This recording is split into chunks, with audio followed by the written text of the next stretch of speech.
Hello, today we are going to be talking about federal student loan interest rates.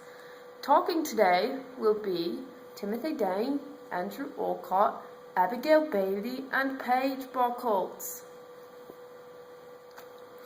This past August, President Obama signed a bipartisan Student Loan Certainty Act of 2013 that would link student loans that are given by the government with how the economy is doing. This means that lower interest rates for students who borrowed loans for the school year, but it could mean higher rates in the future.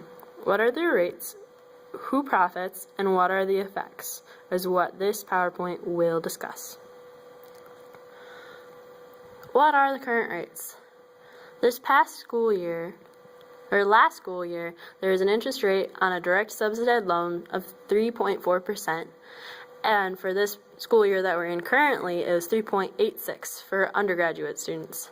And then for direct unsubsidized loan, it was 6.8 for both graduate and undergrad, but it changed to 3.8 for undergrad and 5.41 for graduate students this past year.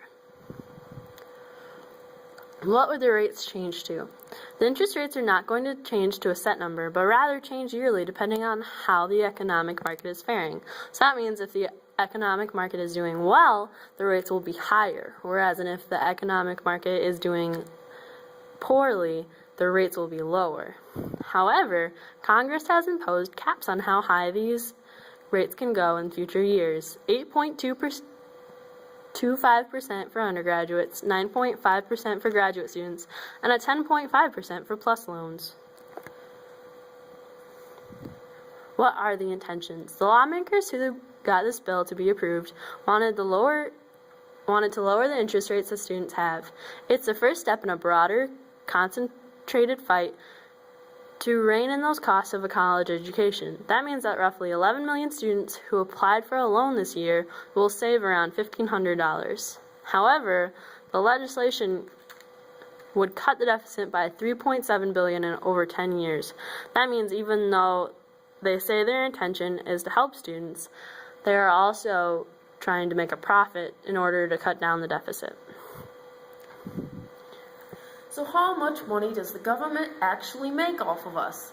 In 2013, the U.S. government profited $41.3 billion from student loans. There are only two companies in the world who have profited more than this. Those include Apple and ExxonMobil, both just above $41.3 billion. Apple sits at 41.7 and ExxonMobil at about $44 billion. Right now, students currently owe the government $1.2 trillion in student loans. That's a lot of money for our students. Interest rates only contribute to about 0.0018% of the student government's total revenue. So, what this means is to us, the money is a lot. To the government, they're really not profiting that much. Where does the government money go? So, through our student loan interest rates, they earn 0.001.18% of the cash.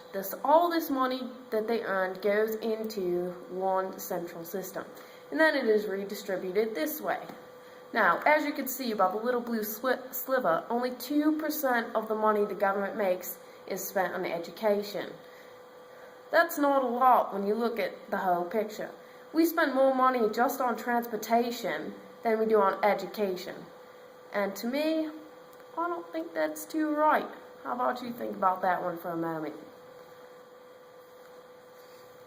Now, how students are affected. The standard 10-year repayment plan for a student who owes $25,000 requires that the student pay roughly $290 a month, meaning over the life of the loan, it will equate to $35,000. That's an extra $10,000 for the loan that the student is paying. So, originally, without the interest rate, the student would be paying $25,000 up front. The loan makes it so we pay over time, but we pay an extra $10,000. That's a lot of profit for someone who is just graduating college. Now, if the loan is extended to 25 years, because many people can't make the $290 a month, They will pay $175 a month, but over time will end up paying $52,000. Now that's a lot of money. That's double what they would have originally spent. To us, a lot of money. Again, to the government, do they really need it?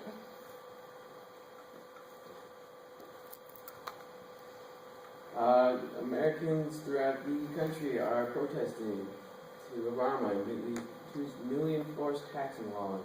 Many are unsure of what to do.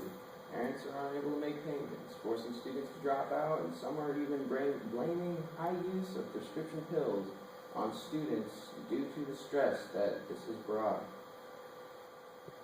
Last year, June 11th and 12th, an election was held by the Public Policy Polling and commissioned by the liberal group MoveOn.org. The results showed that 83% of respondents wanted their rates to remain the same. Voters also openly stated that they would be less likely to vote for a member of Congress that wanted the price to rise and would also be more likely to vote for members that would vote for lower rates. Back in the home front, we are not alone. Everyone is getting affected by this, including Paul Smiths. Just last year, a young man named John Smith was supposed to graduate. He was unable to graduate due to finances. John Smith was a brilliant young man, maintaining a 4.0 with 3 separate majors, and he would have continued to represent the Paul Smith name. He was unable to due to finances. Thank you, government.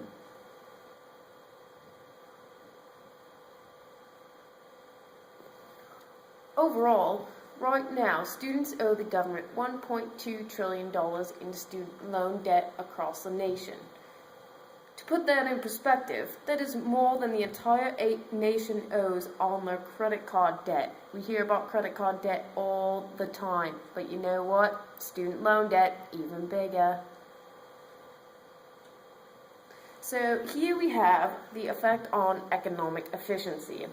In the graph above, you see the green line represents the cost for a student before the interest rate is included. The red line is the cost after the interest rate is included.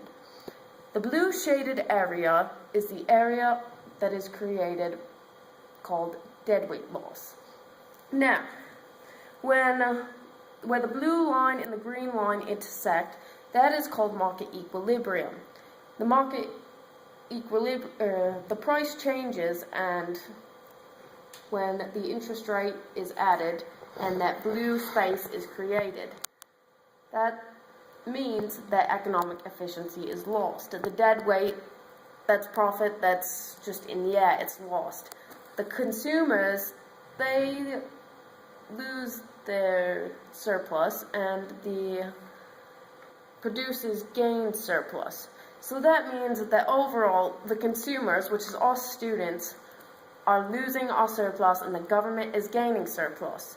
So, again, thinking back to that 0.0018%, do they really need it? Do they need the extra money? I think not. Adding to the debt that college students typically already take on will not promote economic growth and recovery.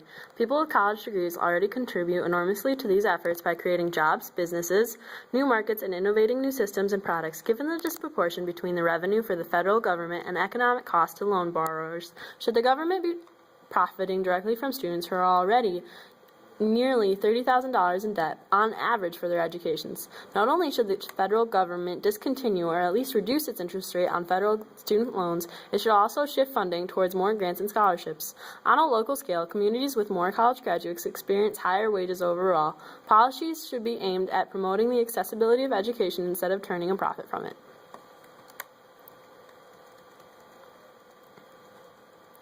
Refinancing a loan means that a new lender effectively pays back the old loan, and the borrower is issued a new loan at a potentially lower interest rate, which is based on the borrower's credit profile. Currently, the interest rates set on federal student loans are fixed for the lifetime of the loan. U.S. Senator Kirsten Gillibrand has drafted a bill that would allow borrowers to refinance right away at 4%. This has also been a call for financing legislation from Senator Warren of Massachusetts, who claims that tying students to a lifetime of financial servitude as a condition of getting an education does not reflect our values. Minnesota Senator Al Franken is looking forward to Warren's proposal, saying, "I think that a very high priority should be that we're not making money off of our students." Greg Clausen, another senator of Minnesota, has also authorized a refinancing bill for federal student loans. The revenue that the federal government gains from issuing student loans is insignificant in comparison to its total revenue, while the cost to borrowers over the lifetime of a loan can be thousands of dollars, depending on the type of the loan and the time allotted for repayment. In other words, the revenue gained by the federal government is disproportionate with the cost to consumers or borrowers. The federal government could consolidate its spending and its grant loans to be interest-free. This would lessen the financial burden on students and promote secondary education, which supports economic growth and development.